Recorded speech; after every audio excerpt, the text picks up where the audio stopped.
kumuha tayo ng update sa paghahanap sa mga Pilipinong tripulante ng cargo ship na tumaob malapit po yan sa Scarborough Shoal. Makausap natin via Zoom si Captain Marisa Martinez, ang tagapagsalita po ng Philippine Navy. Magandang gabi po, Captain Martinez. Si Ryan Lisiges po ito kasama si Clazel Pardilla ng PTV. Magandang gabi po, Sir Ryan and Ma'am Clazel po. Captain, ano po yung pinaka-latest natin sa mga tripulante ng MV Devon Bay? Nasa kustodiya po ng Pilipinas yung mga survivors at yung mga labing po, kumusta? Nasaan po sila ngayon? Kung i-base po natin sa mga reports na natanggap po natin, pati rin po yung koordinasyon na ginawa ko po sa kapitan ng barko ng BRP Jose Rizal, kasi nandun po ngayon ang ating frigate, missile frigate sa may Bajo de Masinloc area, kung saan po lumubog yung ating MV Devon Bay.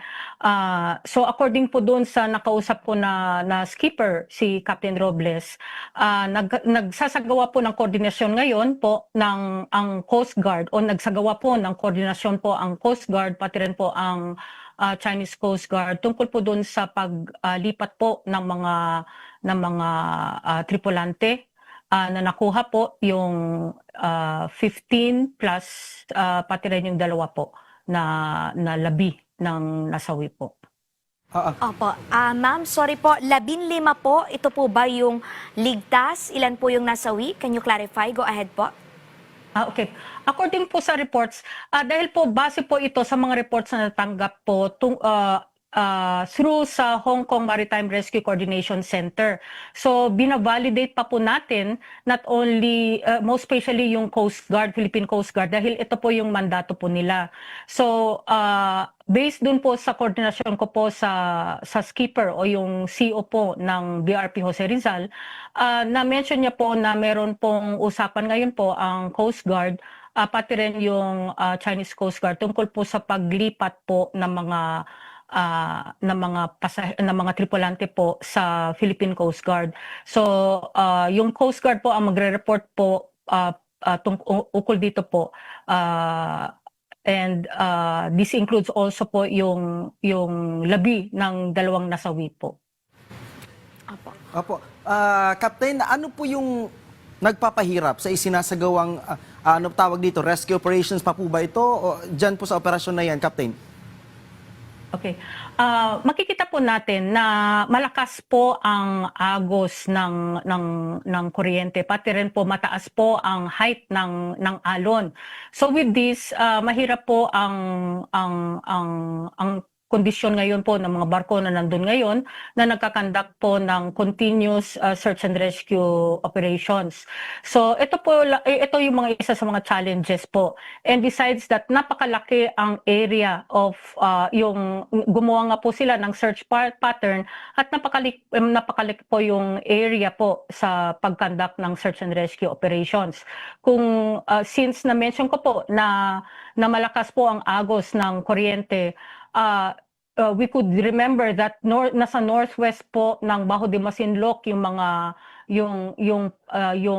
yung last coordinates ng vessel nung lumubog po siya. So dahil malakas ang agos po ng ating alon, so definitely nasa southwest na or southeast na po ng Bajo de Masinloc ang ating mga yung apat na pasahero na hinahanap pa rin po natin. We are conducting, your Philippine Navy in coordination with the Office of Civil Defense and other maritime agencies, we are continuously conducting intensified search and rescue operations po until now po. So Captain Martinez, apat na lang ngayon lahat-lahat yung hinahanap na mga tripulante. Tama po ba? Yes sir, yes sir. Apat po ang hinahanap pa rin po namin po. Ano-ano po yung mga assets na nakadeploy ngayon para mas mapabilis po yung ginagawang paghanap natin doon sa natitirang apat? Besides po yung sa involvement po ng ating Philippine Navy, nandun rin po yung ating mga Naval Air Wing, Naval Air Warfare assets na nagkakandak ng aerial surveillance. That also includes yung mga assets rin po ng ating mga kaibigan po sa maritime agencies. So at the same time, we are simultaneously nagkakandang intensified search and rescue operations. Until now, hindi po kami sumusuko. Opo. Ma'am, sorry, may we know po yung reason nung paglubog po nitong barko at meron na rin po ba tayong mga naitatalang marine damage? Okay. Maganda po yung inyong question. Usually, it's very important to consider na pag naglalayag ang isang barko, very important po yung stability po ng barko. Ngayon, since yung barko na ito ay isang cargo ship, we should consider po yung mga type of cargo nandun at saka kung tama po yung stability ng barko, yung buoyancy niya. Dahil sa malakas ng alon, which is a very big factor dito sa most likely sa paglubog ng ating a big factor that might cost yung listing ng ating barko. There was a report that the ship was listing 25 degrees, napakalaki na po ito. So if it is listing 25 degrees, it means there is already a problem in terms of the stability of the ship, yung buoyancy rin ng ship. So maraming factors po involved dito, and I think it is best that yung ating Philippine Coast Guard ang magkakandak po ng tamang investigasyon or to determine the reason why such ship, the MV Devon Bay ship, capsized during this type of rough seas po. Captain Martinez, ma'am, may information na po ba tayo kung puro Pinoy po ba yung sakay ng mga tripulante o may halong ibang lahi po itong barko na to, yung mga tripulante po lahat? Sir, this information po needs to be validated and checked also by the Philippine Coast Guard. I would just like to emphasize po that your Philippine Navy supports the search and rescue operations. Yung pinaka-head po agency that overlooks this activity is the Office of Civil Defense. Then marami pong maritime agencies ang involved doon, but the Philippine Coast Guard is the one in charge for maritime law enforcement, ang pag-enforce ng law, especially sa safety, sa customs, sa immigration, and those sort of laws po.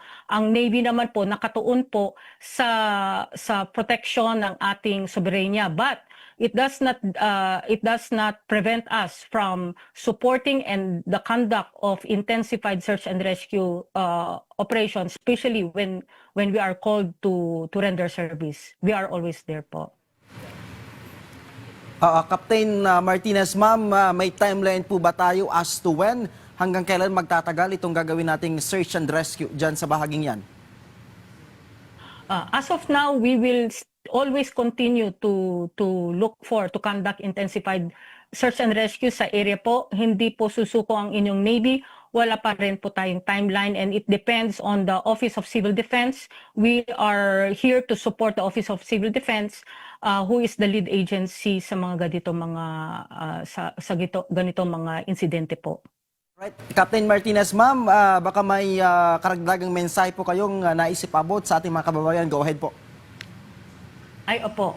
Nais naming tiyakin sa sambayan ng Pilipino, lalo na sa mga pamilya ng mga pasahero at or tripulante ng MV Devon Bay, na ang Philippine Navy sa pakipag-ugnayan sa Office of Civil Defense at iba pa mga ahensya ng pamahalaan, most especially mga maritime agencies, ay patuloy na magsasagawa ng pinaigting na search and rescue operations. Hindi po kami susuko.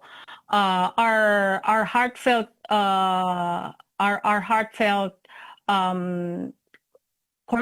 condolences, nakikiramay po kami sa mga pamilya na nasawing tripulante po.